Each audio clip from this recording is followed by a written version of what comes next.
술 취한 코끼리 길들이기. 호주에 있는 우리절 부근에 치아 상태가 몹시 나쁜 남자가 살고 있었다. 그는 번번이 이를 뽑아야 했는데 마취 주사 맞는 것을 극도로 싫어했다. 결국 그는 수소문 끝에 마취 없이 이를 뽑아주는 치과 의사를 찾아내었다. 몇 차례 그 병원을 드나든 결과 그는 마취 없이 이를 뽑아도 아무 문제가 없다는 사실을 알게 되었다. 마취를 하지 않은 상태에서 치과 의사로 하여금 이를 뽑게 하는 것만으로도 신문에 날 일인데, 이 남자는 한술 더 떠서 아예 병원에도 가지 않고 혼자서 마취 없이 이를 잡아 뽑았다. 우리는 절의 작업장에서 빌린 펜치로 피 묻은 이를 뽑아 들고 서 있는 그의 모습을 목격하곤 했다. 나는 그에게 어떻게 그렇게 할 수 있느냐고 물었다. 그의 대답은 두려움이 왜 고통의 주요 원인인가를 잘 설명해준다. 이 하나를 뽑기 위해 치과에 가는 것은 여간 번거로운 일이 아니에요. 그런데 내 손으로 이를 뽑기로 마음먹었을 때는 아직 아프지 않아요. 펜치를 빌리려고 작업장으로 걸어갈 때도 아직 아프지 않아요. 펜치를 손에 집어들었을 때도 아직 아프지 않아요. 펜치 끝으로 이를 잡았을 때도 아직 아픈 게 아니에요. 펜치를 꽉 움켜쥐고 힘껏 이를 뽑는 순간 아픔이 느껴지지만 그것도 몇 초일 뿐이에요. 일단 이를 뽑고 나면 그다지 아프지 않아요. 아픔이 느껴진다고 해도 단지 5초에 불과해요. 그것이 전부입니다. 이 실제 이야기를 읽으면서 당신은 아마 인상이 찌푸려졌을 것이다. 두려움 때문에 그 남자보다 더 아픔을 느꼈을지도 모른다. 당신이 똑같은 묘기에 도전한다면 아마도 작업장으로 가서 펜치를 집어들기도 전에 무시무시한 통증을 느낄 것이다. 아플 것이라는 예측. 다시 말해 두려움이 고통의 주된 원인인 것이다. 마음속 감독관을 내려놓는 일. 지금 이 순간에 더 충실하고 미래의 불확실성에 대해서는 존재를 열어놓는 일은 두려움의 감옥으로부터 우리를 해방시켜준다. 그때 본래부터 지니고 있는 지혜를 가지고 삶의 도전들에 반응할 수 있다. 나아가 많은 골치 아픈 상황으로부터 자유로울 수 있다.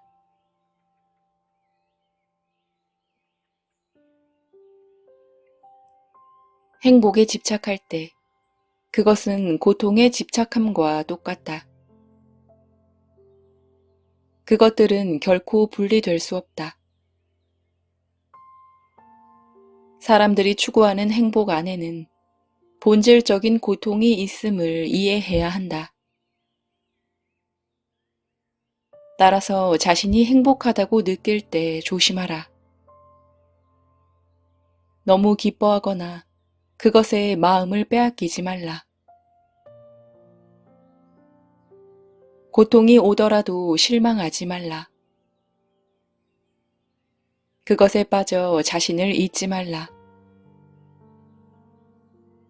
그것들이 똑같다는 것을 이해하라.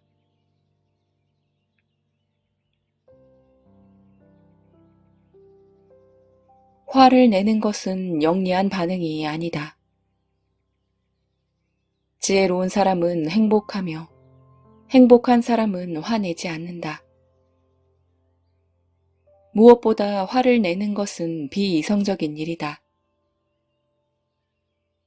하루는 차를 타고 가다가 붉은 신호등에 걸려 멈춰서 있는데 바로 옆차의 운전자가 신호등을 향해 욕설을 퍼붓는 것이었다.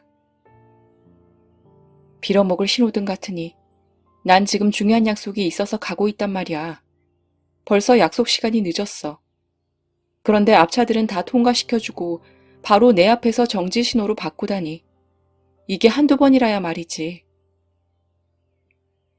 남자는 마치 신호등이 의도적으로 그렇게 하기라도 한 양 비난을 퍼붓고 있었다. 신호등이 그를 골탕 먹이려고 이런 식으로 장난을 치고 있는 것처럼. 아하, 저기 그 친구가 오는군. 저 친구는 지금 약속 시간에 늦었어. 다른 차들은 통과시켜주고 저 친구 앞에서 붉은 신호로 바꿔야지. 정지! 좋았어. 잡았다. 교통신호등이 아기를 갖고 그렇게 하는 것처럼 보이지만 신호등은 어디까지나 한낱 기계에 불과할 뿐이다. 그것이 전부이다. 교통신호등으로부터 그 이상 무엇을 기대할 것인가? 그 남자가 집에 도착했을 때도 그의 아내가 그에게 비난을 퍼붓는 것을 쉽게 상상할 수 있다. 도대체 당신은 어째서 그 모양이에요?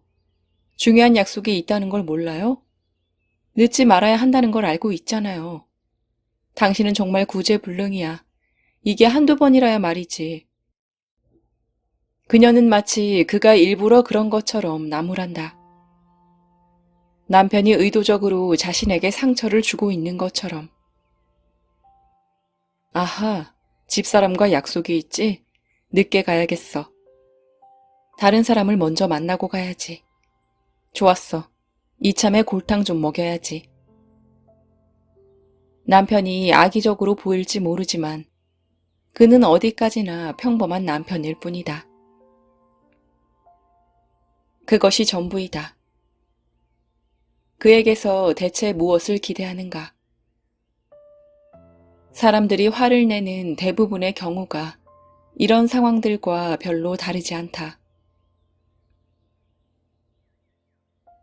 화를 내기 위해서는 먼저 그 화를 스스로 정당화시킬 수 있어야 한다. 그 화가 정당한 것이고 그럴 만한 의미가 있는 것이라고 스스로에게 확신시킬 수 있어야 한다. 이것은 화가 날 때 마음속에서 일종의 재판을 벌이는 것과 같다. 당신의 마음속에서 그 피고인은 재판정의 피고석에 서 있다. 당신이 검사이다. 당신은 그가 유죄라는 것을 알지만 공정을 기하기 위해 재판관인 당신의 양심에게 먼저 그것을 입증해야 한다. 당신은 그가 저지른 잘못들을 낱낱이 열거하기 시작한다. 피고의 행위 뒤에 감춰진 온갖 종류의 악의와 이중성, 잔인성을 주장한다. 그에게 인정을 베풀 가치가 없음을 자신의 양심에게 확신시키기 위해 당신은 그가 과거에 당신에게 저지른 많은 다른 잘못들을 들추어낸다. 실제로 법정에서는 피고 측 역시 발언권을 가진 변호사가 있다. 하지만 마음속 법정에서 당신은 줄곧 자신의 화를 정당화시키기에 바쁘다. 감상적인 변명이나 믿음이 안 가는 해명, 용서를 비는 구차한 간청 따위는 듣고 싶어 하지 않는다. 상대방 변호사에게는 발언권도 주지 않는다. 일방적인 논쟁을 통해 당신은 유죄를 확정한다. 그것으로 충분하다. 양심은 망치로 내려치면서 유죄를 선언한다. 이제 당신은 그에게 화를 내는 것이 정당하다고 느낀다. 오래전 나는 화가 날 때마다 마음속에서 그 과정을 거쳤다. 그것은 너무도 불공정해 보였다. 그래서 다음번에 누군가에게 화가 났을 때 잠시 멈추고 상대방 변호사에게 말할 기회를 주었다. 그의 행동에 대한 타당한 변명과 이유 있는 해명을 떠올렸다. 그리고 용서의 미덕에 의미를 주었다. 나는 양심이 더 이상 유죄 판결을 내릴 수 없음을 깨달았다. 다른 사람의 행동을 심판하는 것이 불가능해졌다. 화는 정당성을 잃고 더 이상 음식을 공급해 주지 않자 죽어버렸다. 화를 내는 대부분의 경우는 기대가 무너진 데서 촉발된다. 우리는 때로 어떤 일에 너무 많이 집착하기 때문에 원하는 결과가 찾아오지 않으면 화를 낸다. 모든 원하는 결과는 미래에 대한 기대이며 예측이다. 지금쯤 우리는 미래가 불확실하며 예측 불가능하다는 사실을 깨달았을 것이다. 미래에 대한 기대, 다시 말해 자신이 원하는 결과에 너무 의존하는 것은 많은 문제를 불러온다.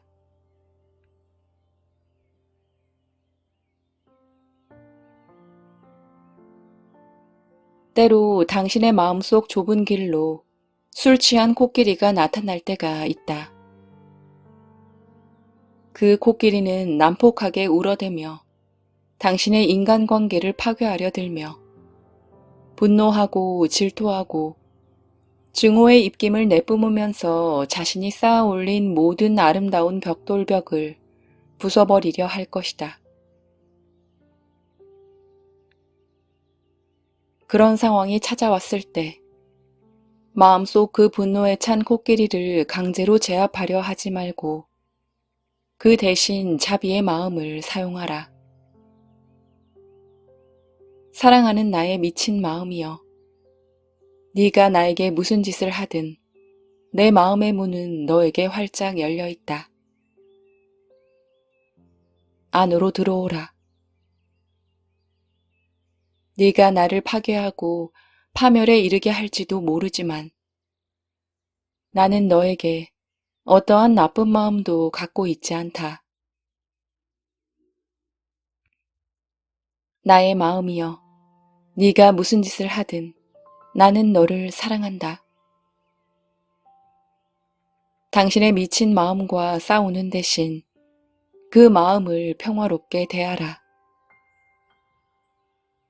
그 자비의 힘은 너무도 크기 때문에 놀라울 정도로 짧은 시간에 마음은 분노를 누그러뜨리고 온순하게 그대 앞에 서게 될 것이다.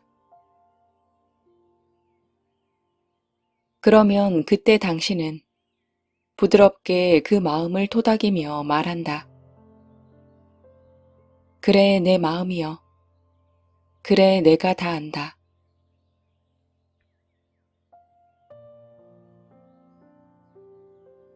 시드니 출신의 한 청년이 있었다. 그는 단 하루 동안 나의 스승 아잔차를 만나러 태국으로 왔다. 그는 그 만남을 통해 자신의 삶에서 가장 중요한 조언을 들었다고 훗날 내게 말했다. 아잔차 스승은 당시 매우 유명했다. 그날 그는 평소처럼 군중에 둘러싸여 자신의 오두막 아래에 앉아 있었다. 수많은 수행자들과 일반 신도들이 모두 한자리에 앉아 있었다. 그 청년은 군중의 맨 끄트머리에 자리를 잡고 앉았다. 2시간이 흘렀지만 사람들이 너무 많아 아잔차는 그의 존재조차 알아차리지 못하고 있었다. 실망한 나머지 청년은 자리에서 일어나 그곳을 떠났다. 마당을 가로질러 절 입구를 향해 걸어가던 그는 종탑 옆에서 몇 명의 수행자들이 낙엽을 쓸고 있는 것을 보았다. 그는 좋은 공덕이라도 쌓을 요량으로 빗자루를 집어들었다. 약 반시간 뒤 열심히 빗자루질을 하고 있는데 누군가의 손이 어깨에 얹혀졌다. 그는 뒤를 돌아보고는 깜짝 놀랐다. 기적처럼 아잔차가 그의 앞에 미소를 지으며 서 있었다.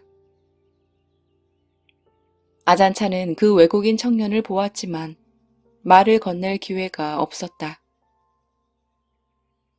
그 위대한 수도승은 또 다른 일정을 위해 절을 나서던 참에 시드니에서 온 그 젊은이를 보고는 선물 하나를 주기 위해 걸음을 멈춘 것이다. 아잔차는 태국어로 무엇인가를 말하고는 약속 장소로 떠나갔다. 통역을 맡은 승려가 그에게 말했다. 아잔차 스승께서는 당신에게 빗자루질을 할 때는 온 존재를 바쳐 빗자루질을 하라고 말씀하셨습니다. 다시 호주로 돌아오는 긴 여행 동안 젊은이는 그 간단한 가르침에 대해 생각했다. 물론 그는 아잔차가 빗자루질을 하는 방법 이상의 가르침을 자신에게 주었음을 깨달았다. 그 의미가 차츰 분명해졌다. 내가 무슨 일을 하든 그 일에 너의 온 존재를 바쳐라. 호주로 돌아와 몇 년을 지내는 동안 그는 이 위대한 삶의 조언이 그 장거리 여행에 수십 배나 갚하는 가치를 지녔음을 알게 되었다.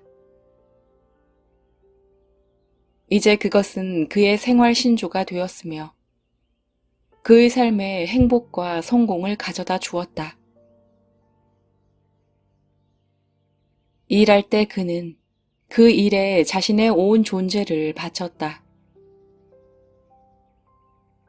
휴식할 때 그는 그 휴식에 온 존재를 바쳤다. 사람들과 대화할 때는 그 대화에 온 존재를 기울였다. 그것은 성공을 위한 공식이 되었다. 나아가 아무것도 하지 않을 때 그는 온 존재를 바쳐 아무것도 하지 않았다.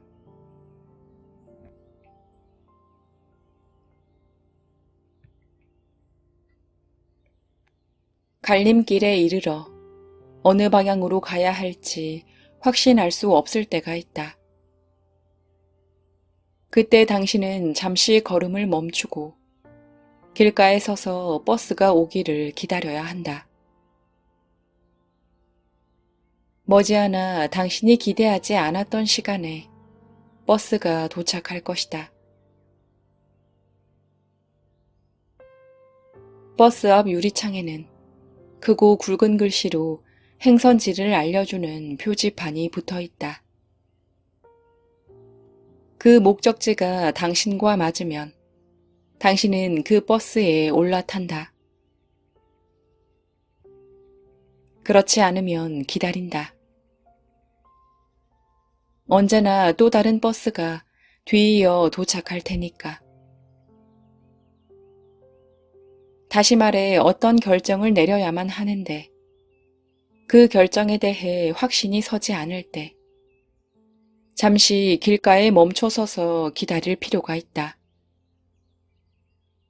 머지않아 우리가 기대하지 않았던 순간에 하나의 해결책이 다가올 것이다. 모든 해결책은 그 자체의 목적지를 가지고 있다.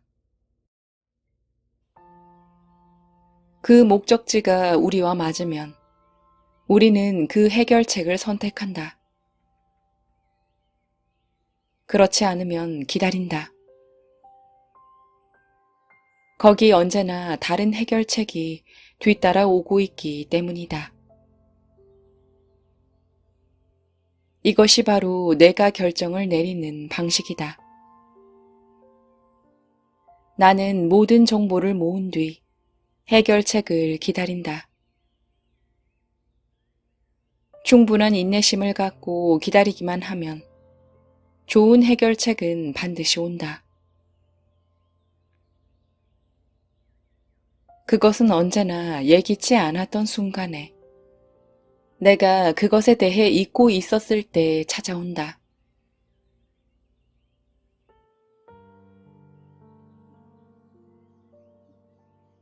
당신이 당신 자신의 에고를 버릴 때 누구도 당신을 놀릴 수 없다. 누군가 당신을 바보라고 부른다면 당신이 기분 나빠하는 유일한 이유는 그 말이 사실일지 모른다고 당신이 믿기 때문이다. 누가 당신을 바보 얼간이라고 부르면 당신은 생각한다.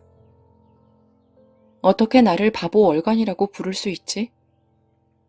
그에게는 나를 바보 얼간이라고 부를 아무 권리가 없어. 나를 바보 얼간이라고 부르다니 얼마나 무례한 짓인가. 나를 바보 얼간이라고 부른 그자에게 꼭 복수하고 말 거야. 그러다 당신은 불현듯 깨닫는다. 그렇게 함으로써 그가 당신을 네 차례나 더 바보 얼간이라고 부르게 만들었음을. 그가 한 말을 떠올릴 때마다 당신은 그가 당신을 계속해서 바보 얼간이라고 부르도록 허용하는 것이다. 거기에 문제가 있다.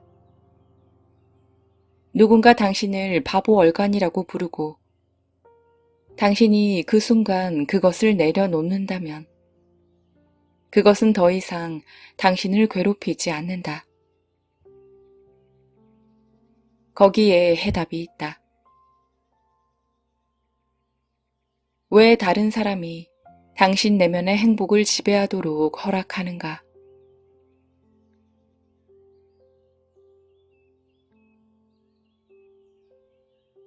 나는 청중에게 유대교와 기독교인들을 경전에서 말하는 이웃을 내 자신처럼 사랑하라는 가르침을 상기시킨다. 자기 자신보다 더 많이도 말고 자기 자신보다 더 적게도 말고 자신을 사랑하는 것만큼 똑같이 사랑하라는 것이다. 이것은 자기 자신을 대하는 것과 동일하게 타인을 대하고 동시에 타인을 대하는 것과 동일하게 자기 자신을 대하라는 뜻이다. 왜 우리의 문화에서는 언제나 타인을 위해 자신을 희생해야 한다고 생각하며 그것을 좋은 덕목으로 여기는 것일까? 왜 우리는 타인보다 자기 자신에게 더 많은 것을 요구하고 더 비판적이며 더 가혹할까? 그것은 언제나 한 가지 이유 때문이다. 아직 자기 자신을 사랑하는 법을 배우지 못했기 때문이다. 누군가에게 당신이 무엇을 하든 내 마음의 문은 당신에게 열려 있다고 말하기는 쉽지 않다. 하지만 훨씬 더 어려운 일은 자기 자신에게 그렇게 말하는 것이다. 내가 기억할 수 있는 만큼 오랫동안 나와 함께 지내온 나 자신이여. 내가 지금까지 무엇을 했든 상관없이 내 마음의 문은 나에게도 열려 있다. 안으로 들어오라.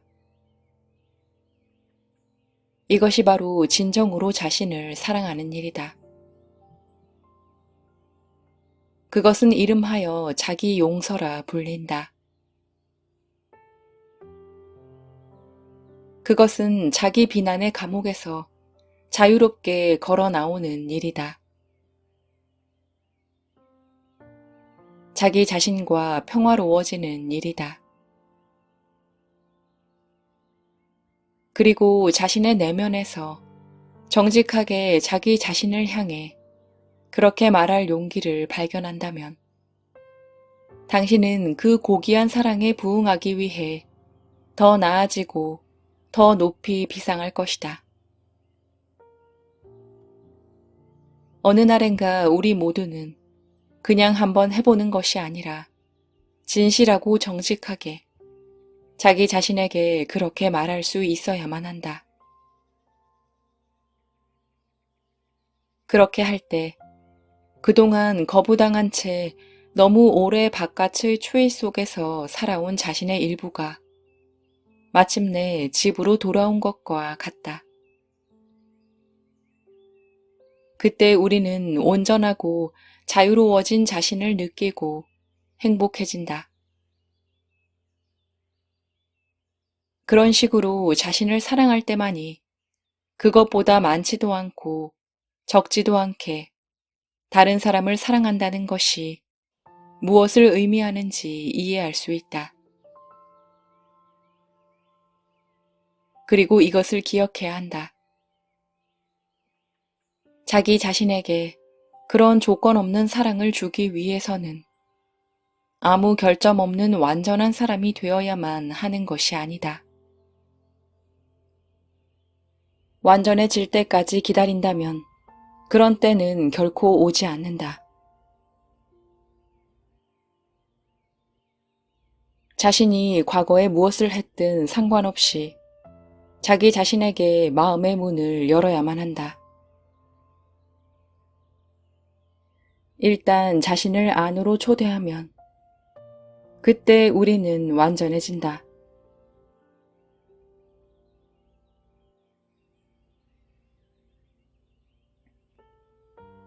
다음의 말을 기억하라. 아무것도 할 수 없을 때는 아무것도 하지 말라. 너무도 당연한 말처럼 들리겠지만 이것이 당신의 삶을 위험에서 구원해 줄지도 모른다. 우리는 종종 삶 속에서 죽음과 그것보다 더 나쁜 상황 사이에 놓일 때가 있다. 그런 절박한 상황 속에서도 언제나 어디선가 약간의 꿀이 방울져 떨어진다. 만일 지혜롭다면 우리는 혀를 내밀어 그 약간의 꿀맛을 즐길 것이다. 그렇게 하지 못할 이유가 무엇인가? 아무것도 할 수 없을 때는 아무것도 하지 말고 삶의 꿀 몇 방울을 즐기라. 삶에는 항상 예기치 않았던 일들이 일어나기 마련이다. 그것이 우리의 삶이다. 따라서 꿀을 맛볼 순간들을 놓치지 말라. 가장 절박한 순간이라 할지라도 미래는 아무도 알 수 없다. 다음 순간에 무슨 일이 일어날지 누구도 확신할 수 없다. 당신을 위협하는 것들이 사라졌을 때, 그때가 바로 무엇인가를 할 시간이다. 그때는 꿀을 맛보는 것을 중단하고 온 힘을 다해 우물 밖으로 기어 나와야 한다. 삶은 언제까지나 아무것도 하지 않고 꿀이나 맛보는 것은 아니기 때문이다.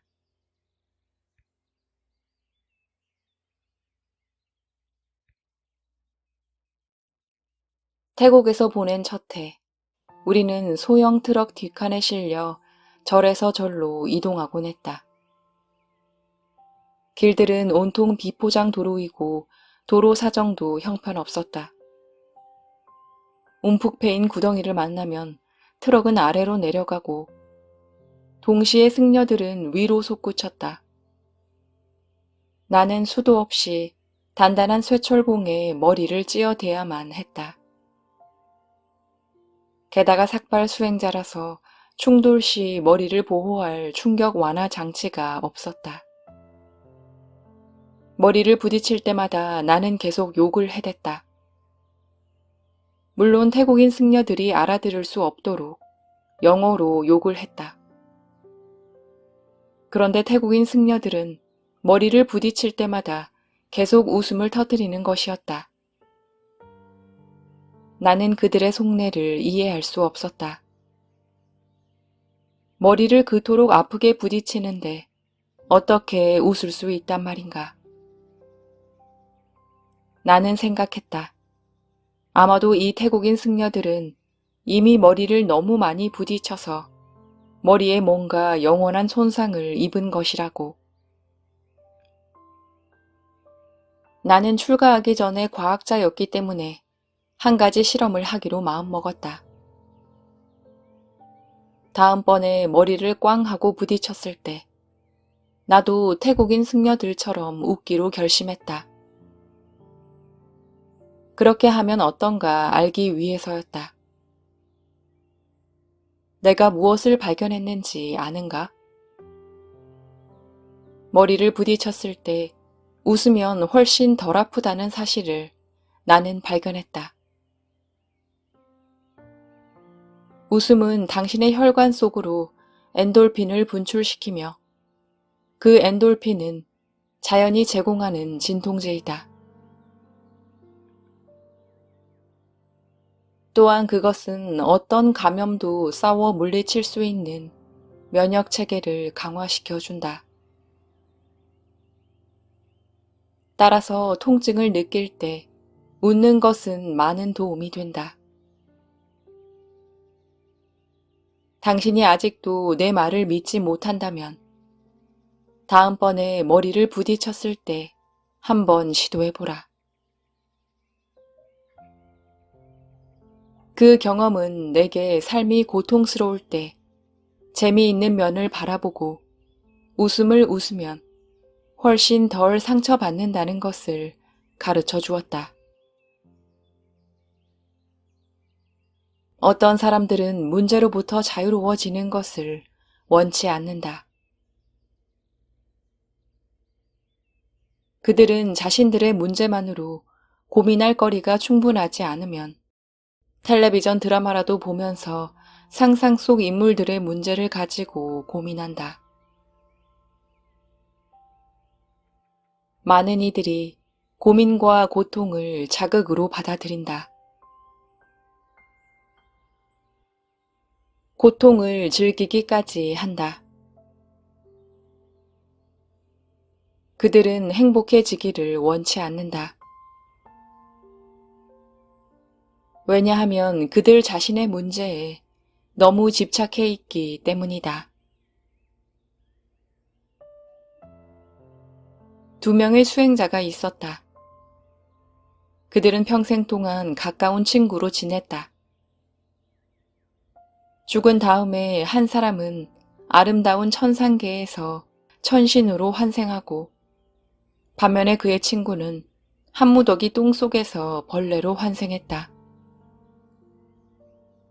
그 천신은 머지않아 자신의 옛 친구가 그리워지기 시작했다. 무엇보다 친구가 어디에서 환생했는지 무척 궁금했다. 천상계 어느 곳에서도 그 친구를 발견할 수가 없었던 것이다. 천신에게만 있는 능력을 사용해 그는 인간계를 샅샅이 살폈으나 그곳에서도 역시 친구를 발견할 수 없었다. 그래서 그 다음으로 천신은 우리가 징그러운 벌레라고 부르는 존재들의 세계를 뒤지기 시작했다. 그랬더니 놀랍게도 냄새 지독한 소똥 더미 속에 한 마리 벌레로 환생해 있는 친구를 발견하게 되었다.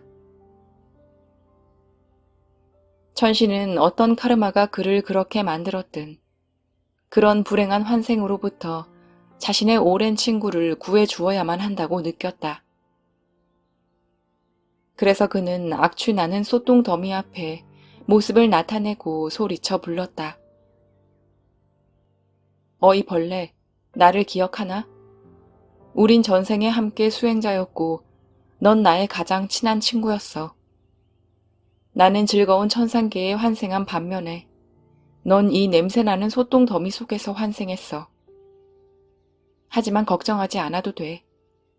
내가 널 천상으로 데려갈 테니까. 어서 나와, 친구야. 벌레가 말했다. 잠깐만 기다려.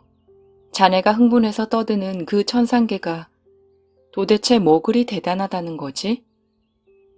난 나의 맛있고 향기로운 이 소똥 속에서 행복하게 잘 지내고 있어.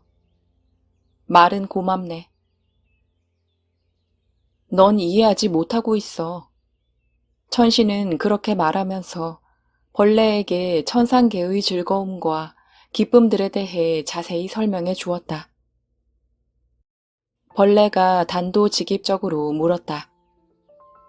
그럼 그곳에도 똥이 있어? 천신이 기가 막혀 하며 말했다. 물론 없지. 벌레가 단호하게 말했다. 그럼 난 가지 않을 거야. 너 혼자 가버려. 그러면서 벌레는 소똥더미의 중심부로 파고 들어갔다. 천신은 그 벌레가 천국을 직접 볼 수만 있다면 이해할 것이라고 생각했다. 그래서 코를 움켜쥐고서 벌레를 찾기 위해 부드러운 손을 그 불쾌한 소똥더미 속으로 쑤셔 넣었다. 벌레를 발견한 그는 친구를 밖으로 끌어내기 시작했다.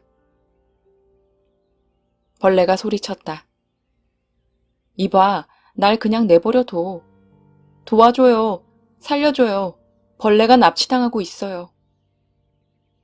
그 미끄러운 벌레는 밖으로 끌려 나올 때까지 마구 꿈틀거리며 몸부림쳤다. 그러다가는 얼른 또다시 소똥 더미 속으로 파고들어 몸을 감췄다.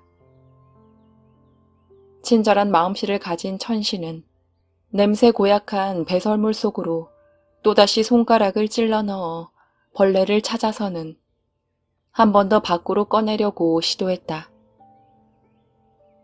가까스로 벌레를 잡긴 했지만 찐득찐득한 오물로 미끈거렸고 또한 벌레 자신이 원치 않았기 때문에 벌레는 다시금 손가락 사이로 빠져나가 더 깊은 똥더미 속으로 숨어버렸다.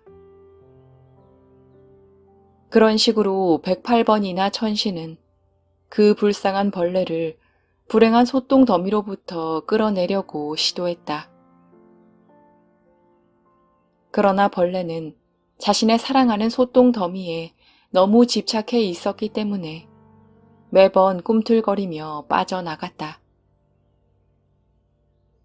그리하여 마침내 천신은 그 어리석은 벌레를 그의 사랑하는 소똥 더미 속에 남겨둔 채 하늘로 돌아가야만 했다. 이렇게 해서 이 책에 실린 108가지 이야기도 끝을 맺는다.